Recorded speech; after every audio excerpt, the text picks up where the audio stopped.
João 3,16 diz assim: porque Deus amou o mundo de tal maneira que deu seu Filho unigênito, para que todo aquele que nele crê não pereça, mas tenha a vida eterna. Em cima desse texto nós vemos que Deus ele já tem o interesse de salvar a todas as pessoas. Nós vamos entrar hoje em uma análise bíblica, dando continuação ao vídeo anterior que nós falamos acerca dos eleitos. Hoje nós estaremos falando acerca da predestinação. Nós iremos perceber que eleição e predestinação elas são completamente separados, né? E vamos estar analisando isso de uma forma bíblica, buscando sempre a interpretação bíblica. Eu quero ler com você um texto de Atos dos Apóstolos, capítulo 17 de Atos, versículo 30, que diz assim a palavra do Senhor, ainda falando acerca da salvação. Veja que essas duas palavras, eleição e predestinação, elas são duas palavras muito importantes acerca da doutrina da salvação.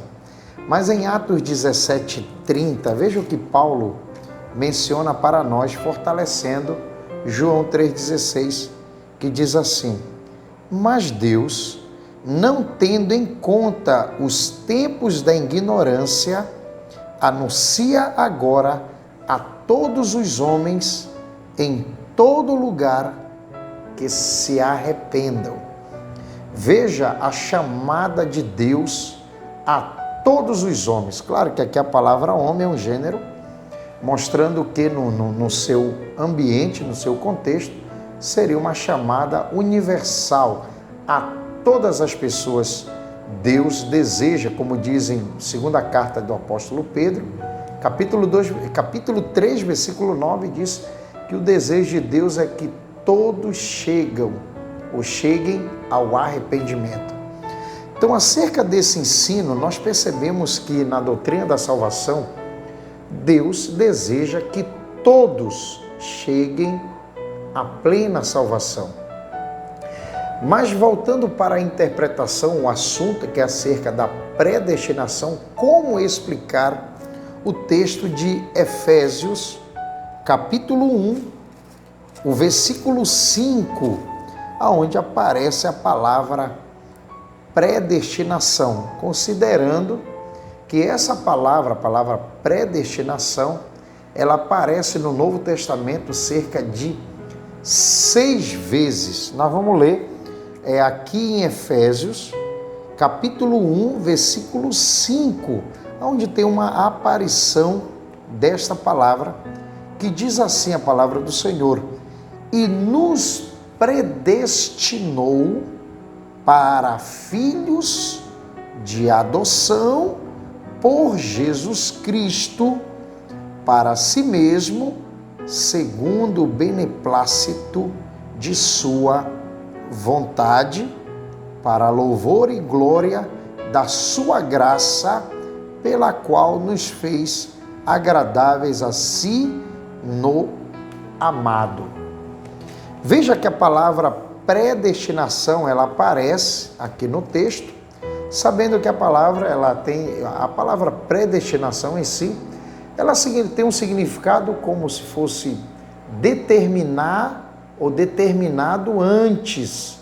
Quer dizer, que antes já foi determinado. Então, como explicar se Deus, nós temos uma variedade de textos bíblicos onde mostra que Deus, ele tem interesse de salvar a todas as pessoas. Seria uma chamada universal de Deus para a humanidade. Então, como explicar acerca da predestinação? Veja que no vídeo anterior nós falamos acerca dos eleitos de Deus. Nós vemos que de antemão, antes da fundação, isso está no versículo 4 do capítulo 1 aos Efésios, onde Deus fala dos eleitos. Veja que antes da fundação do mundo, nós vemos aí uma prova do amor de Deus para conosco, para com a raça humana. Que antes de Adão pecar, antes do pecado entrar no mundo, diz a Bíblia que Deus já havia previsto, Deus já sabia o que iria acontecer. Mas ele não poderia intervir porque ele deu livre-arbítrio ao homem. Mas ele contemplou, como diz a Bíblia, segundo a sua presciência. Ele o conhecia de antemão o que iria acontecer. O que ele fez? Ele preparou a salvação para os homens. Como todos pecaram, então Deus, quando ele abre a porta da salvação, ele abre também para todos. E como explicar essa questão da predestinação e a eleição, que são ensinamentos separados e importantes para a doutrina da salvação?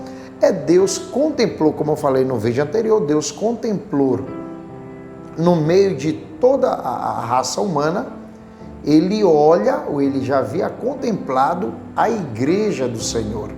No meio de todos os povos, ele viu a igreja. Quer dizer que todos aqueles que aceitaram a Cristo como Senhor e Salvador, que fazem parte da igreja, Deus o olha e o elege como povo seu, escolhido, a igreja. E a predestinação seria como abrange o que acontecerá, ou o que vai acontecer ao povo escolhido de Deus, que seria o que é a igreja do Senhor. Então, Deus ele predestinou, quer dizer, ele determinou antes o que iria acontecer com o povo de Deus, que seria a igreja. Então nós percebemos que no texto em si, em Efésios capítulo 1, versículo 5, quando ele diz, nos predestinou para, veja que aparece aqui agora a palavra filhos de adoção. Essa linguagem que o apóstolo Paulo usa, lembrando que ele está escrevendo isso aos Efésios, essa aqui é uma linguagem compreendida pelos gentios, porque a palavra em si, a adoção, ela não tem uma compreensão judaica, ela tem uma compreensão maior para os gentios. A questão da adoção, uma pessoa que foi adotada, segundo aquele tempo, na lei daquela época, o costume daquela época romano e dos gentios, era que quando uma criança seria adotada, uma pessoa adotada, o pai natural daquela pessoa perdia o poder completo de sobre ela e o seu pai adotivo tinha o poder total sobre aquela pessoa ou aquela criança quem estava sendo adotado. E veja que é uma linguagem compreensível para os gentios acerca da adoção. E o que traz para nós, o que Paulo queria apresentar para nós quando ele diz que nós fomos predestinados para filhos de adoção, como diz o texto. Quando fala-se de adoção, está mostrando que a nossa posição como igreja, ou como salvos em Cristo, não é uma posição que foi merecida, e sim um posicionamento imerecido. Quer dizer que nós nos tornamos filhos não por natureza, porque senão cairia no erro que nós, quando nascemos, já nascemos diante de Deus ou com Deus no coração. E não é assim. O que o texto apresenta para nós, a necessidade de salvação. Então nós, como filhos adotados, demonstra que, por natureza, nós não éramos filhos. Nós não merecíamos. O que nós éramos era o que? Pecadores, como diz. Eu quero ler esse texto, quando se fala da questão da adoção, algo imerecido, em Colossenses 1:21, que diz assim, a Bíblia, a palavra de Deus, 1:21 diz assim, A vós também, que noutro tempo eres estranhos e inimigos no entendimento pelas vossas obras más, agora, contudo, vos reconciliou. Veja que esse texto aos Colossenses, Paulo mostra que nós éramos o quê? Estranhos e inimigos no entendimento pelas vossas obras más. Então não havia um merecimento acerca da salvação. Nós éramos o quê? Estranho. Então nós não éramos filhos por natureza. O que aconteceu é que nós decidimos aceitar ao Senhor Jesus pela fé, e aceitando ao Senhor Jesus, o próprio Deus nos faz agora filhos e chama de adotados, não por natureza, e sim por uma escolha. Ele nos escolheu, ele nos adotou, demonstrando que não há merecimento em nós. Com este ensino, nós percebemos o seguinte, que não há uma predestinação dupla de salvação e para a condenação. Porque seria aí, era contestar acerca da misericórdia de Deus e ir de contra a muitos textos bíblicos que mostram o contrário. Não é coerente esse ensino acerca da dupla predestinação, que seria para a salvação e para a condenação. Então, esses seriam mais forçar uma interpretação, achando que, por exemplo, Calvino, ele cria na predestinação determinista, que determinava, aonde mostra que Deus escolheu uns para a salvação e outros para a condenação, quando o texto mostra que todos estavam debaixo do pecado, não havia um merecimento em nada e necessitava de arrependimento para aceitação de Cristo. Aí sim, em Cristo, nos tornamos uma nação escolhida por Deus e já abrangendo o que acontecerá, o que já está determinado desde a fundação do mundo, provando assim o amor de Deus para conosco. A predestinação, ela já apresenta para nós o que irá acontecer com o povo de Deus. Eu quero ler um comentário bíblico, um comentário acerca da adoção. Olha o que o apóstolo Paulo traz, o que esse comentário traz para nós aqui. Diz assim: para Paulo, nossa filiação não se baseia na relação natural que nós falamos, na qual os homens estão diante de Deus por terem sido criados por Ele, mas numa nova relação pela graça efetivada na obra de Cristo. Neste sentido espiritual, a adoção para Paulo significa a aceitação na família daqueles que, por natureza, não lhe pertencem. Veja então aí, concluindo, quando o texto em Efésios 1:5 diz que nos predestinou para filhos de adoção. Não havia nenhum merecimento em nós. Se somos salvos, é porque estamos em Cristo. Para nós concluirmos, eu quero trazer um pequeno exemplo aqui acerca da predestinação que a Bíblia apresenta.